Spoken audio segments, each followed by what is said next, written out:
Գիտեք, երբ որ այդ մարդիկ խոսում են ավելի ուժեղ բանակցողի մասին, իմ մտքին գալիս է նախորդ տարիների ընթացքում իրանց բանակցողները, չգիտեմ, Էդվարդ Նալբանդյան, Վարդան Օսկանյան, եւ ոչինչ բացի խղճահարությունից ես չեմ զգում, որովհետեւ երբ որ ես տեսնում թե այդ մարդիկ ինչ են բանակցել, ոնց են բանակցել, իրանք են գժի տեղ դրել, իրանք մեզ են գժի տեղ դրել, իրանք միջազգային հանրությանն ու Ադրբեջանին են գժի տեղ դրել, այդ ամեն ինչի արդյունքում պարզվեց, որ մեջներից գիժը մենակ մենք էինք, որ այդ ամեն ինչը կոտրվեց մեր գլխին։ Դրա համար այդ ավելի լավ բանակցող, ավելի լուրջ բանակցող, իրանք իրանց դիրքավորել որպես տենց լուրջ մարդիկ, որոնք գալու են լուրջ բաներից են խոսալու, մենք տեսել ենք այդ մարդկանց ամբողջ լրջությունը, որը իրականում անլրջություն է, որը իրականում իմիտացիա է բանակցային գործընթացի, որը իրականում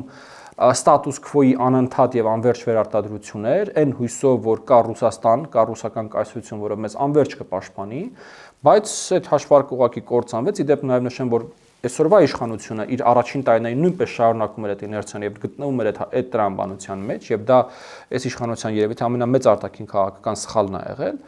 այնպես որ չգիտեմ այդ լուրջ բանակցող իրանք ում նկատի ունեն այդ են հին հների թեւը իսկ այս